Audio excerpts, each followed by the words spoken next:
Hey guys, it's Paul and welcome back to my channel.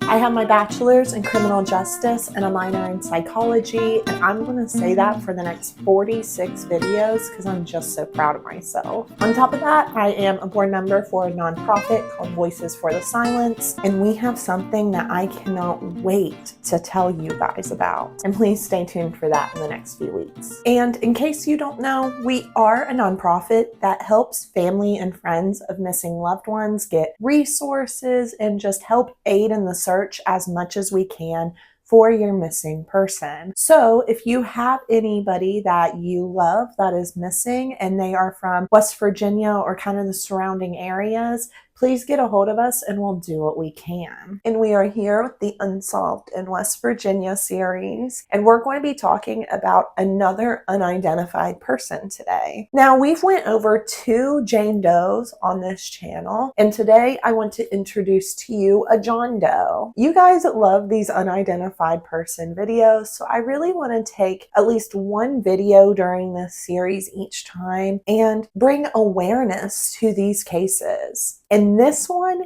is so close to being solved. You can almost taste it. It's crazy. So let's just go ahead and get right in. At 1729 Fairmont Road, Morgantown, West Virginia, that field hadn't been mowed since about July of 2009. So on October 20th, 2009, they did end up trying to mow it to get it ready for the hunting season. And this is when they found the remains of someone next to an overturned flatbed dump truck. And it was about 300 yards from Route 19 South. And this is kind of near Beverly Hills Florist if you're from that area at that time. And the white shirt of this person was tied around their neck like a noose and tied to this overturned truck. Now, they were able to tell that this was a male and between 30 to 39. He seemed to be either Native American, Hispanic, Latino, something along those lines. They were about 5'1" roughly and about 135 pounds. And their hair was a dark brown, but it was cut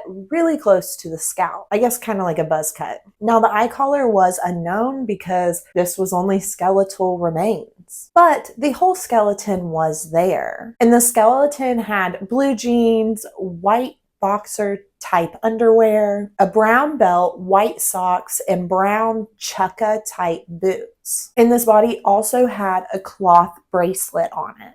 Now, the items that were found around the body was a brown wallet that had some personal papers in it, a framed picture, a Drury Inn hotel key card, and a keychain with one key on it. Now, inside this wallet, it had a Georgia ID. There was phone numbers also in the wallet, personal effects, and a little bit of money. And when they looked at this body, some identifying factors was a well-healed antemortem fracture of the right clavicle. The fourth right metacarpal also had been fractured but was well healed. And there was also a fracture in the hand area that seemed healed. Now, when they started the investigation, they did think the body had been there between 6 weeks to 3 months. And because the body was completely skeletal, the cause of death really was unknown. Now, DNA that was able to be collected from this body was strictly DNA and dental records. Now, like I said, he had an ID in this wallet. So let's talk about that. Now, this ID said his name was Pablo Hernandez Cruz, and they do believe the person in the ID picture was this body. But when they ran the name Pablo Hernandez Cruz, there was absolutely no matches. And it did say that the date of birth was June 8th, 1972. And there was an address to an apartment complex in Norcross, Georgia. But when they went to investigate this, no one at that apartment had ever known or seen this Pablo Cruz. So it is rumored that maybe this was a fake ID, and they were able to use his picture possibly, because he really did kind of match the facial structure and everything of the skull and the body from what you could tell. And some of the details seemed to be true, like the height, the weight, if that's what he looked like in the picture. But it just seemed like his name was not correct, where he was from was not correct, which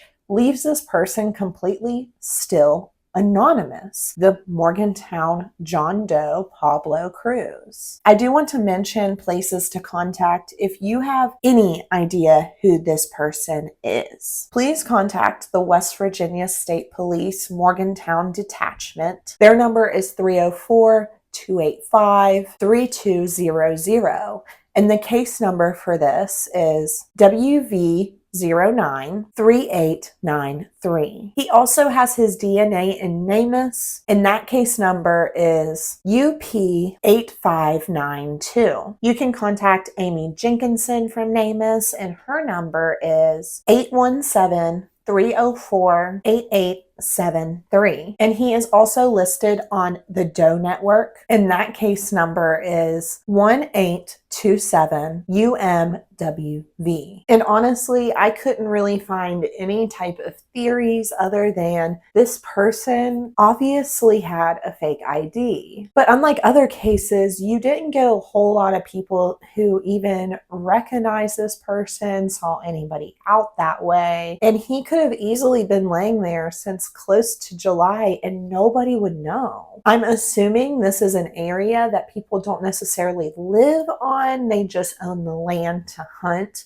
which is huge in West Virginia if you don't know, because they said they were going to go mow it, something they hadn't mowed in around 3 months for hunting season. But if you recognize this person or you have any type of information, tips, anything, even if it's little, it could be huge, please get a hold of the agencies I told you about, or you are more than welcome to message me on Instagram or email me any tips. You can be anonymous. It's completely fine. Just make sure to let me know you want to be anonymous. But thank you guys so much for watching.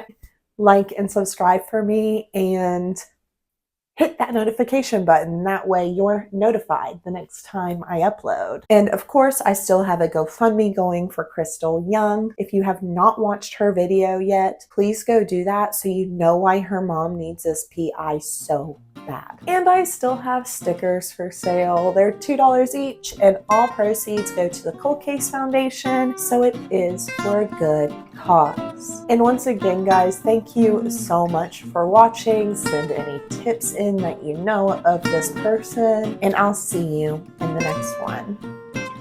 Bye.